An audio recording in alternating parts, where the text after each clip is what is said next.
या मालिकेचे पूर्ण एपिसोड्स पाहण्यासाठी झी5 ॲप डाउनलोड करा। ईशा ऑफिसला आली? येस। ठीक आहे, मी बघतो। Okay sir. पाहिलंस, ती आता ऑफिसला गेली।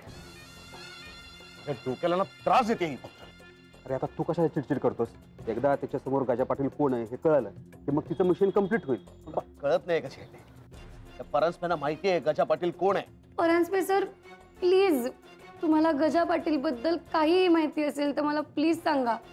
ईशा मॅडम, विक्रांतचं मोठं काम हलकं केलंयस तू। आता त्या गजा पाटीलला म्हणावं खा जेलची हवा। गजा पाटील? हो मग काय, त्यांनीच तर गफला केला होता ना, म्हणून तर त्याला अटक केली। आई अगं,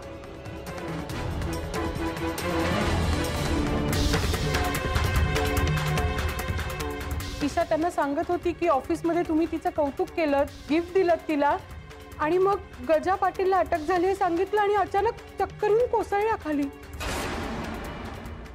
त्या गजा पाटीलचं अस्तित्व आता संपवलं पाहिजे। आई साहेबांनी कसं बसं गप्प केलंय, पण पुढचं काम तुझं। सर्जेराव आणि परांजपेच्या दोघांच्याही तोंडाला कुलूप घालायचं। ठीक आहे, ईशाला मी गप्प करू शकत नाही, पण बाकी कोणीही तिच्याशी गजा पाटील बद्दल बोलता कामा नये। सरांचा आणि गजा पाटीलचा काय संबंध आहे? या सगळ्या प्रश्नांची उत्तरं मिळाल्याशिवाय मी स्वस्थ बसणार नाहीये। काका, गजा पाटील आणि ह्या घराचा काही संबंध आहे का? कारण हे नाव ऐकल्यानंतरच आईसाहेबांना चक्कर आली। ईशा, तुझा माझ्यावर अजूनही विश्वास नाही। असं का बोलताय सर? हे काय ईशा? किल्ली? साबण लागलाय किल्लीवर। मी नाही असं काय केलेलं सर। सांग ना ईशा। जावई बापू थांबा।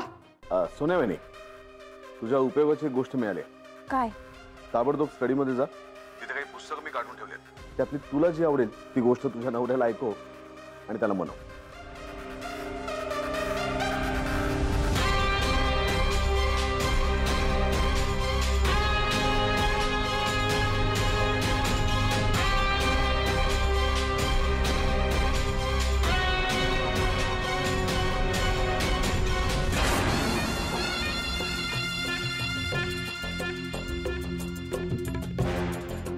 राजनंदिनी? आता ईशा हीच राजनंदिनी आहे हे पटवून देण्याच्या प्लॅनची पुढची स्टेप मी टाकणार। कुठली? राजनंदिनीची एक जुनी कॅसेट आहे माझ्याकडे, तिच्या आवाजातली गोष्ट रेकॉर्ड केल्याची। ती कॅसेट आतापर्यंत जयदीपकडे पोहोचवण्याची व्यवस्था झाली आहे। मग काय, जयदीप आईसाहेबांना सांगेल की ईशा सुद्धा त्याला तशीच गोष्ट सांगायची। हे सगळे प्रसंग योगायोग म्हणून सोडून देण्यासारखे नाहीयेत, यात काहीतरी नक्की तथ्य आहे। अशाच एक एक गोष्टी त्यांच्या समोर मांडत गेलं की त्यांची खात्री पटेल की राजनंदिनी हीच ईशा बनून परत आली।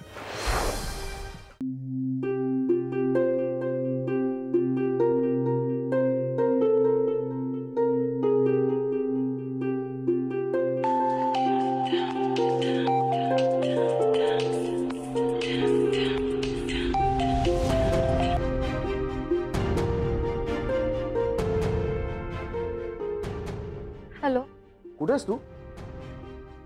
मी बाहेर आहे। बाहेर म्हणजे कुठे? Election कमिशनचं office.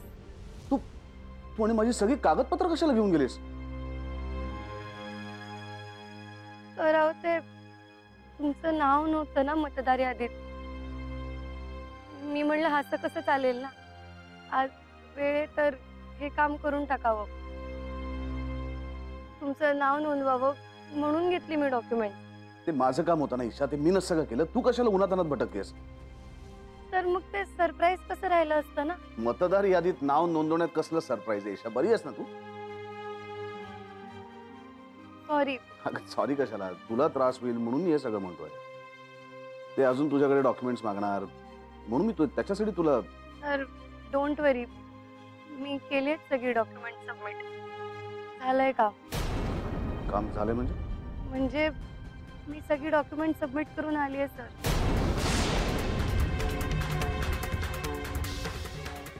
त्यांनी काही कटकट नाही केली ना? नाही म्हणजे खूप लबाड असतात ती माणसं म्हणून विचारलं। नाही हो सर, ते लोक फक्त आपलं काम करत असतात। मी केली डॉक्युमेंट सबमिट, होईल काम आता। मग काय झालं? माझं नाव नव्हतं का मतदार यादीत? काही सांगितलं नाही त्यांनी सर. ते म्हणाले होतं असं कधी कधी चुकून, पण ते चूक सुधारतील आता त्यांची. पण काय चुकून काय होतं? हेच की कधी कधी कोणाचं नाव नसतं यादीमध्ये. अच्छा, म्हणजे बाकी काही प्रॉब्लेम नाही ना? नाही. नक्की ना? नाही तर खूप गोंधळ करतात हे सरकारी काम, म्हणजे सावळा गोंधळ असतो नुसता. नाही तसं काहीच नाहीये. म्हणजे माझं नाव नाहीच आहे का मतदार यादीमध्ये? नाही सर नव्हतं, पण आता येईल. मी सगळी डॉक्युमेंट सबमिट केली आहेत सर. ठीक आहे, आता फार वेळ उन्हात भटकत बसू नकोस, घरी आहे. तब्येत खराब होईल नाही तर तुझी. बाय.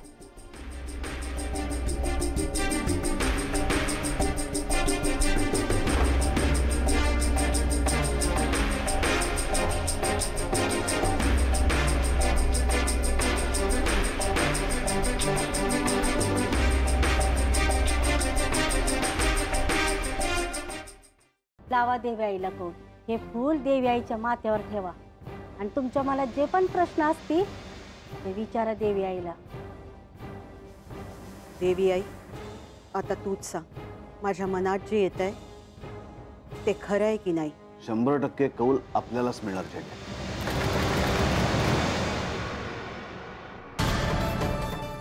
जयदीप, मला कौल मिळालाय.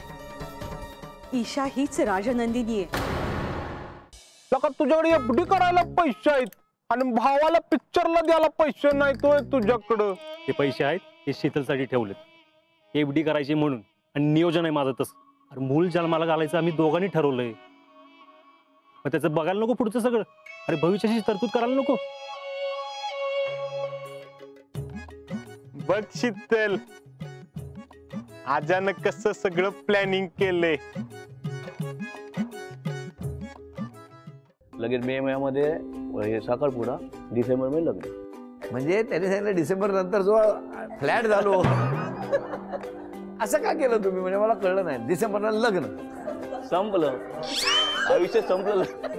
तुमच्या येण्यानंतर ते म्हणतात लोकांची आयुष्य सुरू होतात, यांचं म्हणणं संपलं. हा केक मीच पाठवलाय. काय? सौमित्रचं तुझ्यावर प्रेम आहे हे तुला कळावं म्हणून. स्वतःच्याच बायकोला दुसऱ्याच्या नावाने ते असले आय लव्ह यू चे मेसेज पाठवायला लाज नाही वाटत तुम्हाला? एकीकडे हा असला नवरा आहे जो हे असले मेसेजेस पाठवतोय, आणि दुसरीकडे हा मित्र ज्याच्यावरती सगळ्यात जास्त विश्वास ठेवला तो आज विश्वासघात करतोय माझा.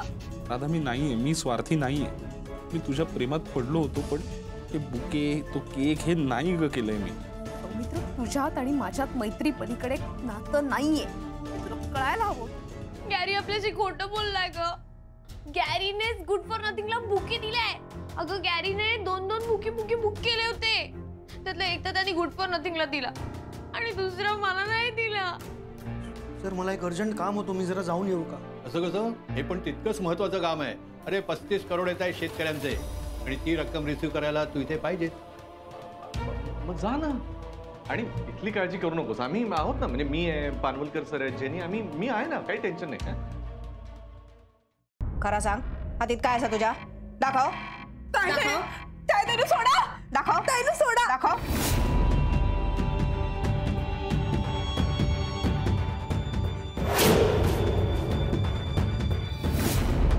मग चुकीचं समजा नको.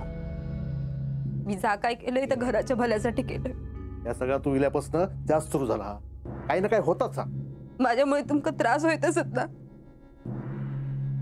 मी जाते घर सोडून.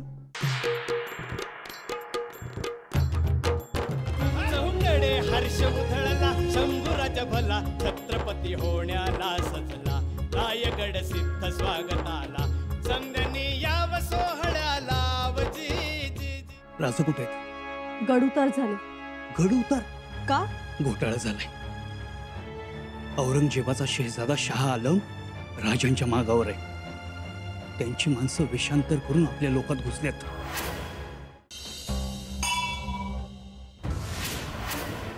हो ना तुम्ही. काय पाहिजे तुम्हाला? तुझा जीव आणि नंतर तुझ्या घरादाराचा जीव. राणाजी! राणाजी! राणा काय वरचा देवाला तर वाचू शकणार नाही.